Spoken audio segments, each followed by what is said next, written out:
Today we're inviting you to join us to discover know-hows on how to reclaim your power and reframe your story. Our speaker is joining us from Miami, and Marianne is a therapist, a clinical social worker, and presently she is the vice president of the largest nonprofit in Miami that helps underserved, if that's the correct term, underserved youth in Florida. Marianne's going to speak for 40 minutes, and then after that, she's going to do a short meditation. And then after that, I will put the questions you send in to her on your behalf. So please send in your questions via the question and answer link, and I will then put them to her for you. Marianne, over to you. Thank you. Thanks, Arti. It's a beautiful topic because we need stories in our lives, right? We need stories to keep us going. We need stories to help us identify ourselves. And stories are directly linked to everything in our lives, right? They're linked to our past, they're linked to our present. We have stories linked to the future already, even though the future hasn't happened.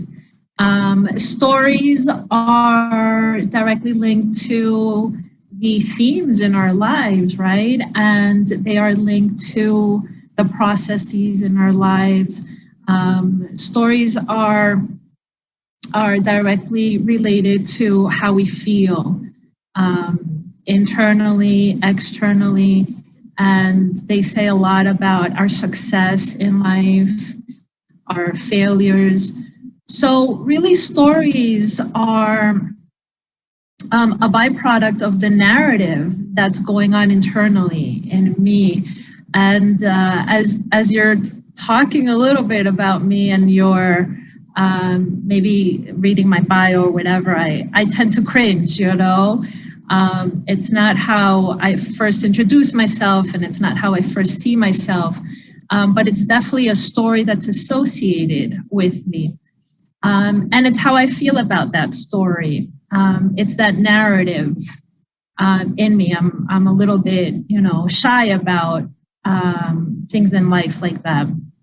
Whereas you may have somebody who has, their bio and their resume read, and they may be very proud of what they've done, and they may feel really good about it.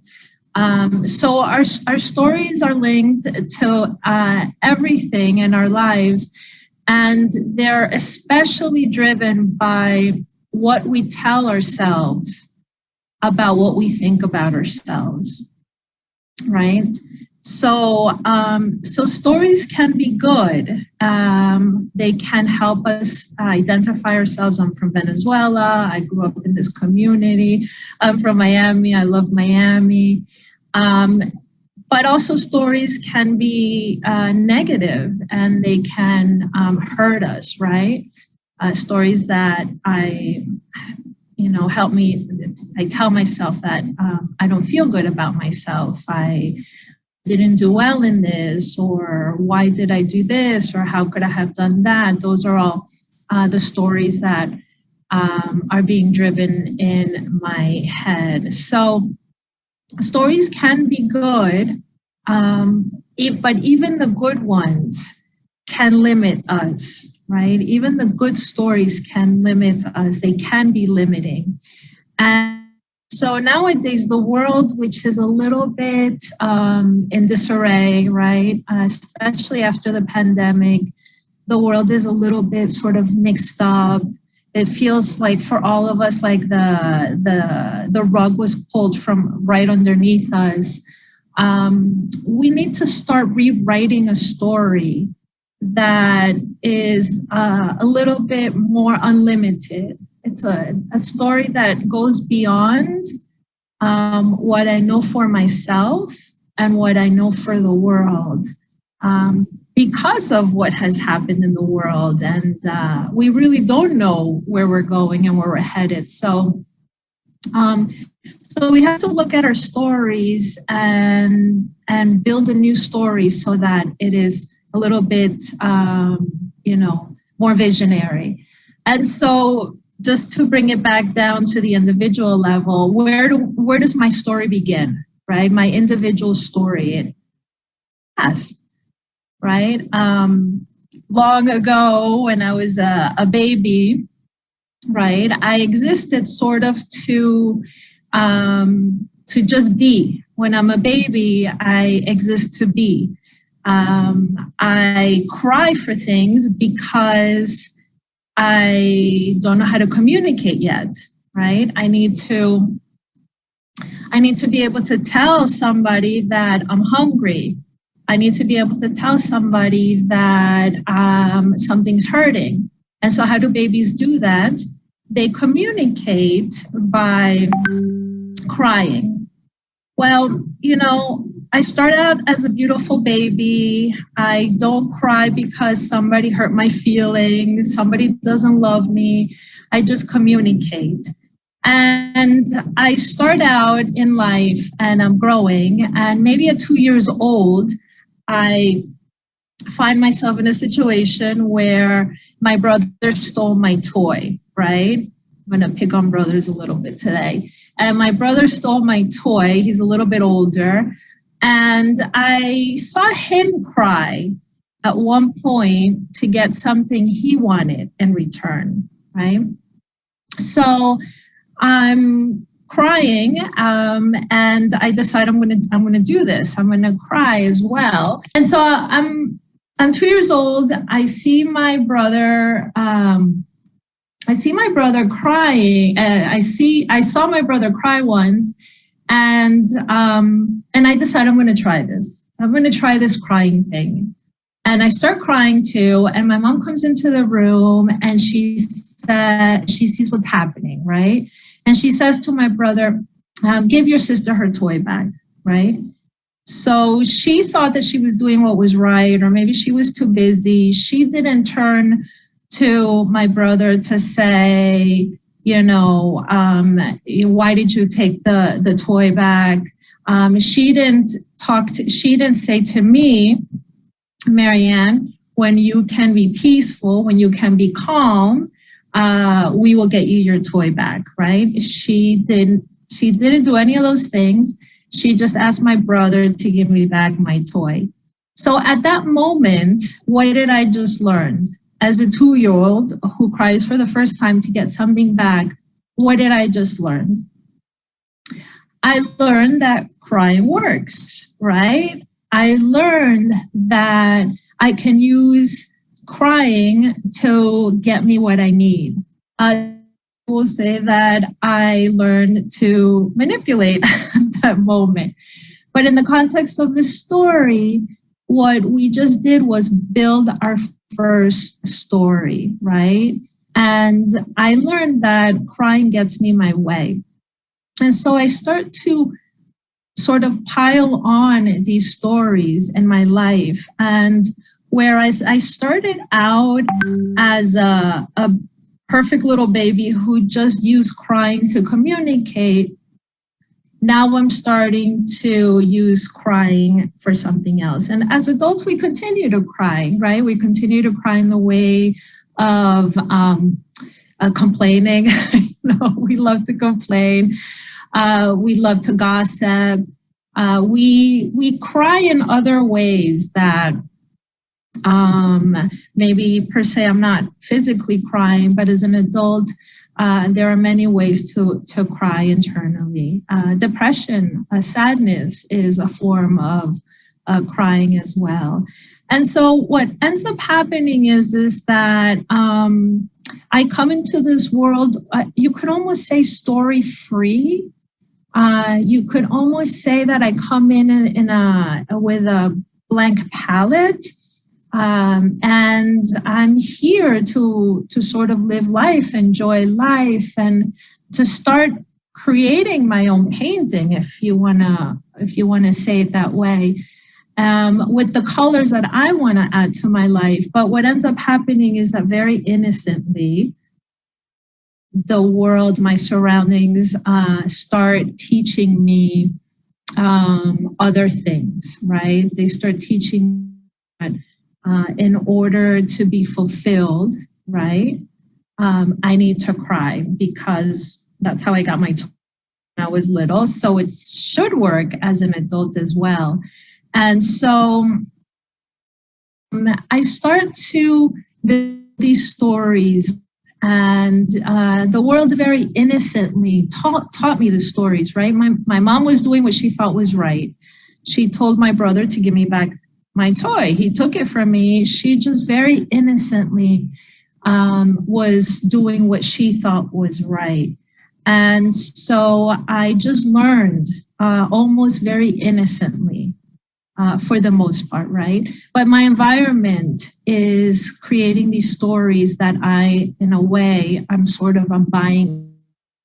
So I start out life very clean, very pure, story-free. And it's a beautiful way. Like, it's a beautiful way to start out life, because the potential is unlimited, right? Like, when we start out life that way, we can do anything ahead of us is possible. Even when we're born into situations that are difficult.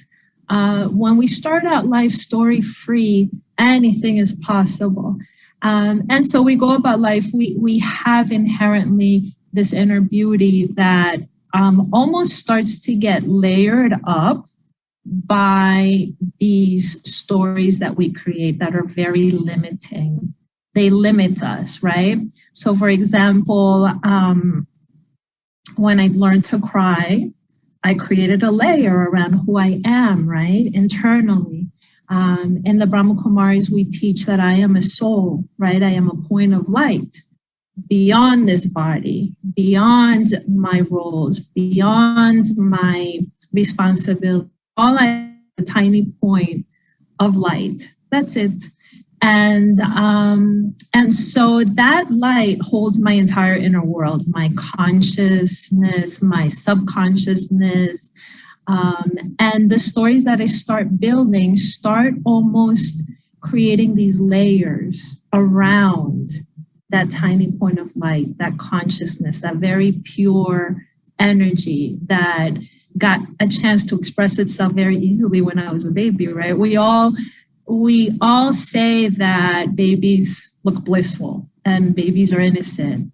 So when you're a baby, you really get to express your light very easily. You have nothing sort of holding you back in the sense of stories. So I start to grow up, and the world starts to teach me things that are not inherent to me. And the world starts to teach me that I need to use these new patterns in my life to not essentially to just survive, but also to thrive. And so I create the crying. Sometimes we become controlling because it feels like it gives us power. Sometimes we become sad because we're familiar with that territory. Sometimes we become angry because it makes me feel like I can control others and people and situation. And so inherently, I am this light, and all that light is energy, is peace and pure happiness and pure love. All that energy knows how to do is to give. That's all it knows how to do, right? That's all it knows how to do. If I turn on the light bulb in the light in my ceiling here, what does the energy do when it goes through that light bulb, right? The energy is not created in that light bulb. It's created beforehand, but with the light bulb being used as the instrument, the energy has the ability to express itself And it does. All it knows how to do is express itself, is give, right? Is to give the light that it is, right? So we turn on the light switch, the energy lights up the room. It's the same with our inherent energy internally, right? I turn on, right? As a baby, I'm just giving my light from internally. And I can shine a room with my positive attitude and with my happiness or my enthusiasm, or sometimes with my silence. My silence can be very helpful if it's positive. And so that's who I am underneath all of these stories, right? I'm the little point of light that shines. And as I'm learning to maneuver in the world, as I'm growing up, the world is teaching me differently, right? And so at some point in my life, I decided that my peace, right, because babies are peaceful unless they're crying because they need to communicate, that my peace was going to turn into anger at some point, right? My peace, which is my frequency that is very stable and very calm and very tranquil, all of a sudden something makes me angry, right? And my energy just went from this to this, right? Anger turns my energy frequency, it makes it go like this, and it makes me boil up, right? And something decided to trigger my anger at some point in my life. Just like I learned to cry when I was 2 years old at some point, I learned that anger for me also works at some point in my life. I learned that. And anger has many forms. Some people are explosive in their anger. I don't know if you've ever had an angry boss that could be demanding and explosive. Those are forms of anger. But anger can also just be quiet and passive aggressive, right? That's another form of anger. So whatever anger I've picked up along the way, and we all have it to a certain degree, I have that anger because at some point in my life it worked for me. It worked for me, and I bought into that story at that moment. I bought into the story, and at some level, it was easier to buy into the story of anger works than let me respond to the situation with peace, right?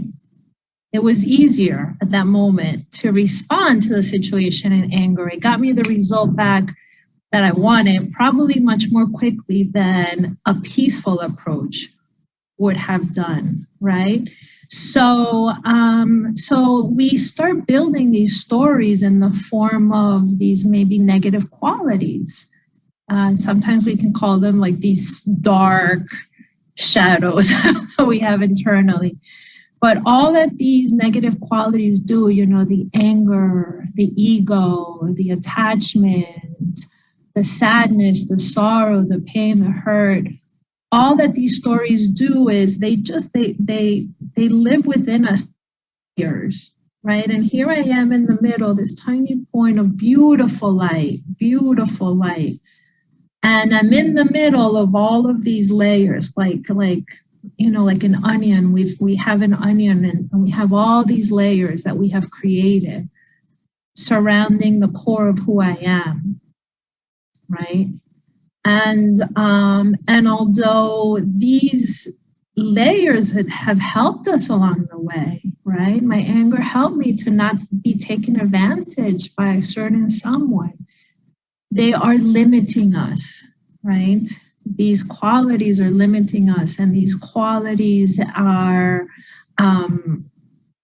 they are telling stories about us that are not true, right? They are not true. It is not who I am. And at the end of the day, whether it's at the end of that day or maybe years later, we're going to look at ourselves. We're going to look back at ourselves and say, maybe I don't like myself anymore, or I don't like that aspect of myself, or how could I have reacted that way, And so a lot of these layers are the stories that are living with us on a day-to-day basis. And this is what sort of spirituality 101 is teaching us, right? Is that all of these books about enlightenment, all of these books about self-help, all of these amazing, teachers that are out there, the essence of it is that I have to peel away those layers.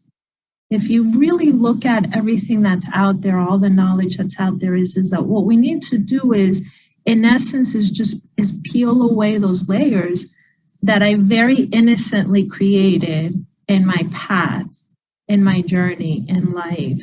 You can almost liken them to if you take that palette of paint that we were talking about in the beginning, those are the dark colors that are just sitting there without any of the other ones. And it's very hard to create a beautiful story in your life for yourself if what you have internally are sort of these dark spots. And so we have to start peeling the layers. This is how I see it. And I see these layers as these stories, this narrative that's happening internally.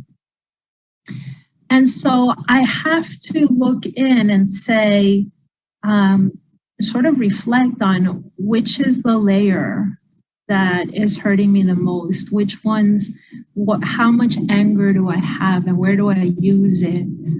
How about that ego? Where is the ego kicking in? And I have to start peeling those layers little by little. And so what ends up happening is that I start to trade, right, my anger for peace, right? But a more mature approach. If you don't want to say peace, peace is sort of a hard word to use in practical life. But in a more mature way, I try to swap my anger for maturity, right? And I said, what would be the more mature way to deal with this situation? And because I'm not just creating or recreating a new story for myself, right? I'm part of this world. We're all intricately connected with the world. And I also have to create a new story for the world so that we do head in a better direction. Then when I'm looking at a situation and I'm saying, I have to replace anger with maturity, right? I'm not just saying what would be the more mature thing to do so that it helps me and the situation and the other person, but what would be sort of the universal way to handle this that would help the situation universally. And so I tend to look at myself from that point of view of maybe maturity, right? And then you can look at maturity. How do I put maturity into practice?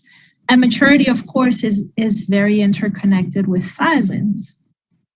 And so that taking that moment before you react, taking that moment before you decide what you're going to do, to reflect, even for a split second, right? Just to reflect is probably a very mature thing to do. Instead of just being sort of succumb to your anger, right? And so what we need to do in our life is I have to look and see, who am I underneath all of these layers that I have? I have to look and see, who am I? And if I can see myself again as that being of energy, that I'm here as light. Like, think of somebody that makes you really happy, that makes you laugh, or that brings you peace, that all they're doing is just radiating their light. They're connected at that moment with their light, right? And so it's not so hard to do. Like if you go to the beach, like you're or the park. I don't know if you have a beach so close to you in London. We have it here everywhere. But let's say, you go to the park, you're having a hard day, nature makes you feel really good, right? You take a deep breath, you feel the air around you, the beautiful sky, and all of a sudden you feel good, or you feel better. That moment, all it's doing is that your surroundings are giving permission for you to reconnect with that peace that you haven't. It's not that the environment, it's not that the park created the peace for you, but it's that the environment facilitated your ability to be able to connect with your internal peace and your inner peace, or your inner calmness, or your inner happiness. And so it's a lot easier to do than we think. We think that this peace and happiness is like this really elusive thing, but we can connect with them. And the more we work on peeling those layers and getting rid of that anger and getting rid of that sadness, depression, anxiety, the more we work on that, the more naturally that our inner light has the chance to shine. And that's what I really want to do, is learn to connect again with that inner light that I am. And it's going to happen in the beginning when you start to peel the layers.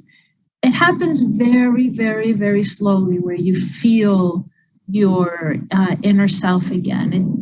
It doesn't happen a lot, and it happens in little moments where you feel it and you're almost questioning it. Was like, oh my God, was that it? But those moments are so powerful. Energy and light is so powerful that when you start to have those moments, and you can have them more and more, right? It's like you're adding up. You're adding up, and you're adding us up. It's kind of like if you're in a completely dark room and you light a match, right? That little flame from the match is tiny in comparison to the whole room, but it has the power to bring so much light, because energy and light have a lot of power. And so this idea that when I'm peeling those layers, I wake up one morning and I say, today I'm going to work on my sadness, right? I'm going to try my best to put into practice moments of happiness wherever I can, even if I have somebody in front of me saying something negative, coming at me. What's most important for me at that moment is going to be my happiness. It's not going to be having to respond back. It's not going to be having to prove that I'm right. What's most important that moment is just to keep my happiness. And when I do this little by little, these moments add up. And of course, they're very hard to notice and very hard to see. We love to focus on the things that we have yet achieved. We love to focus still on, oh my God, look how much more of the journey I have to go. We forget to look behind and remind ourselves how far we've come. But these moments of practicing our peace and our happiness and our truth and our love, they start to add up. And they start to add up so much that like spiritual progress kind of sneaks up on you. It just kind of sneaks up on you, because if you continue to do, you have a bad day and then you say, no, I'm going to redo it again. If you continue to do the work, 6 months later, you're going to, be talking to your mother, and poor moms, I'm not moms today, but you're going to be talking to your mother, and the thing that she always did that bothered you, you realize all of a sudden that it doesn't bother you anymore. She does it, and you're like, oh wow, that used to bother me a lot. Because spiritual practice has a way of sneaking up on us for the better.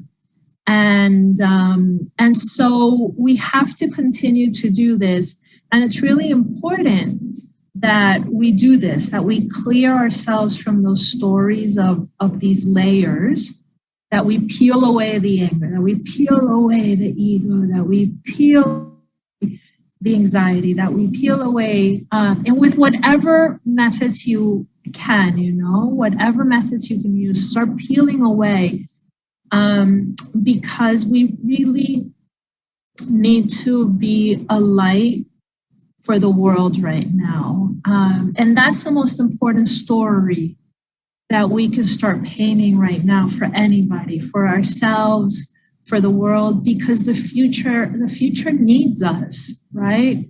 The future sort of needs us to get it together. Future needs us. But what the future needs is the right energy, right? To come at it. The future needs us to be that energy, that positive light, that the future is to be whole, good, and peaceful, and non-judgmental with one another, so that we can be the first to experience it now in our lives, right? In our lives, we want to do that. I'm the first one to experience it. Not trying to keep this sort of talk so high.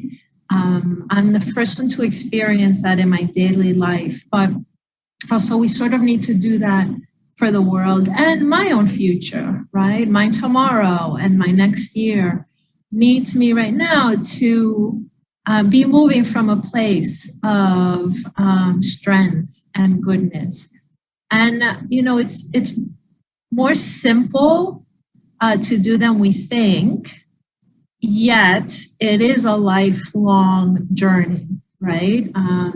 But when I look at things from that sense of that those layers, I just say, okay, I'm gonna take a little bit of this layer here. I'm gonna start peeling here, and I'm gonna take a little bit of this layer here and peeling here, and I'm gonna be mindful. My best support system that I can when I'm doing this, because that the biggest layer that hurts us the most when we are trying to move forward is that layer of self-criticism. It's very, very, very thick. And, one morning I said, I'm going to attack anger. And then in the middle of the day, of course, I'm going to get tested by the thing that's going to make me the angriest. And I become angry. And then it's really important not to get upset at yourself for becoming angry, because if I say, I can't believe I got angry. How long have I been meditating? How long have I been doing this? And here I am, I'm still getting angry. Well, you just added a layer of self-criticism that you now have to go through. And then after that, you're going to have to go through the layer of anger. So it's really important to sort of talk to yourself in a way that maybe your trainer at the gym would talk to you, right? Very supporting. You got this, you could do it, don't worry, that was the past. I know that sounds kind of cheesy. Imagine if you hired a coach at the gym and he talked to you like we talk to ourselves most of the time. I can't believe you said that, you could have done better, whatever, you'd fire them, right? You'd fire them in a second. So to really come from the angle that we do not want to be self-critical. We want to be very understanding of our process, that the stories that I have been creating in my life throughout my life were created very innocently. At some point, somewhere along the line, I thought that story was going to help me. And it was going to help me shape my life at the moment, and what is going to continue to help me in the future.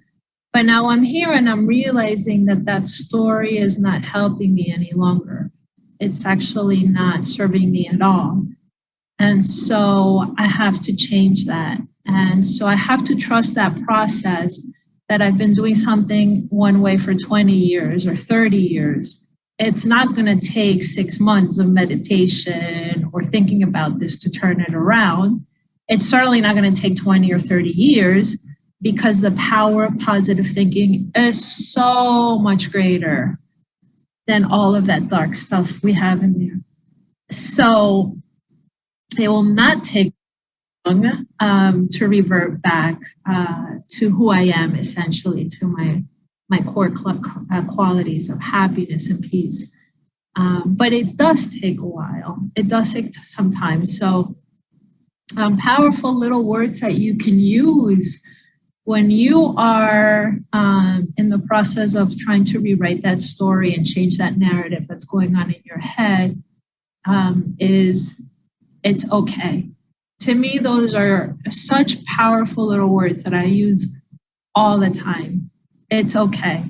It's okay. It's okay. So you say to yourself, it's okay that I'm sad today. It's okay that I'm angry, but let me see how I can change it. Right? Let me see how I can come out of that space. Might take just a day, might take an hour, might take a month. It's okay, but now I'm going to work towards a new story for myself. And then, of course, the beauty of creating new stories for ourselves is that we open up our world for others to be able to create good stories for themselves in your world. And when we come from that negative space, then we are keeping people in their stories as well. And of course, we need to help. We need to help ourselves, and we need to help others right now, especially because of what has been happening in the world in the past couple of years, and especially because we are so interconnected. We know we categorically have lived the story of how one little thing happens in one part of the world and it spreads like wildfire. You know, we are one, and so we have to be able to bring ourselves together and help each other and move forward together. And we can only do that by bringing our light to the world. And the only way we can do that is by peeling those layers. Otherwise, that light is always going to be trapped underneath those layers, that onion. That light is always going to be trapped there. And then you're going to feel trapped. That's why we feel trapped, actually. That's why we feel like I'm not happy. That's why I feel like I'm lost or I feel disconnected. It's because your light is not having the chance to shine. And so this is what we want to do, right? This is what we want to do in the world. Let's do a little meditation. Let's just find a comfortable spot in terms of where you're sitting, you know?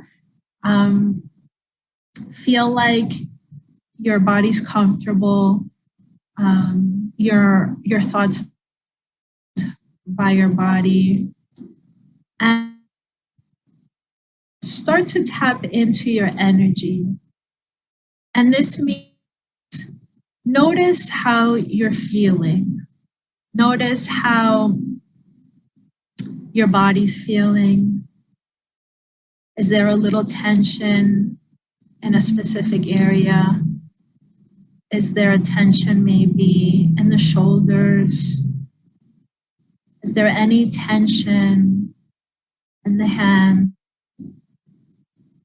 And start to imagine a wave of light coming from the middle of your forehead. Very powerful, pure wave of energy.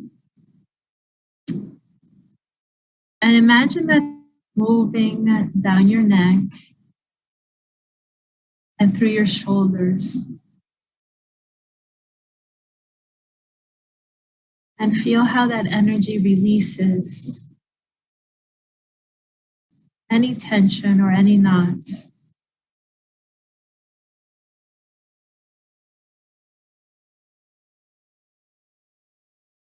Letting go of everything.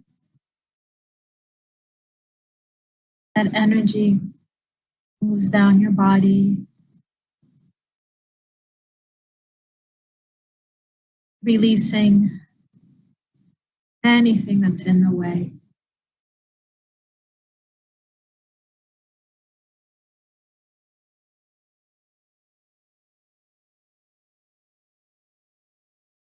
And now I imagine this energy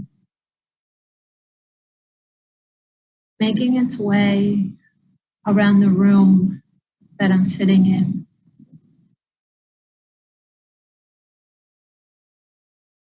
All of a sudden, I'm surrounded by light.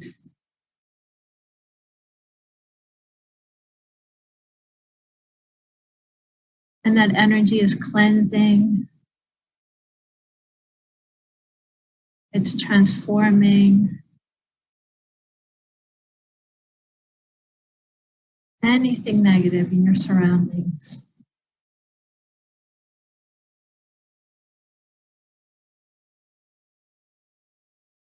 It's making it feel clean and pure.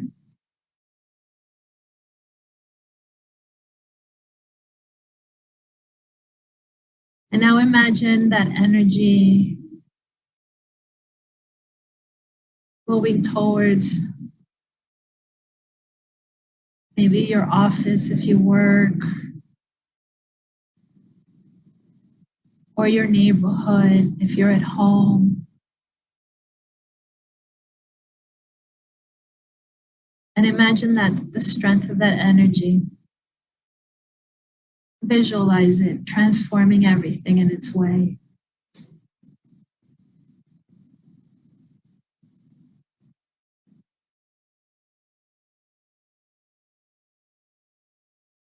Changing what is in its path.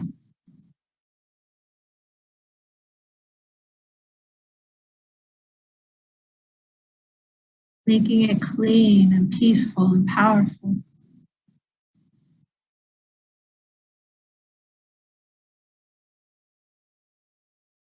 This may include people in your life who are in these spaces as well.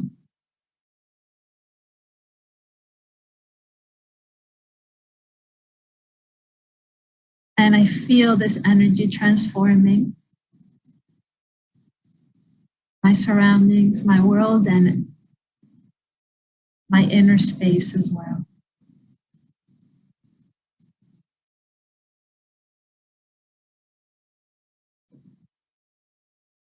I remember that I am a being of light.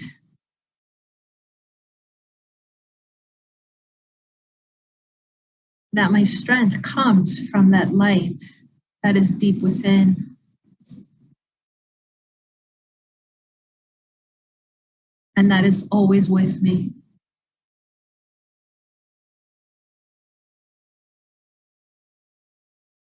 Guiding me.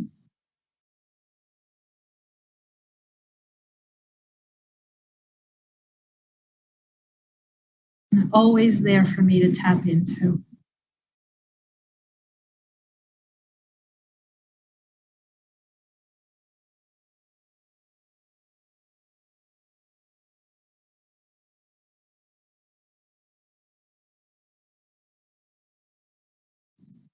Om Shanti. Thank you, Marianne. That was beautiful.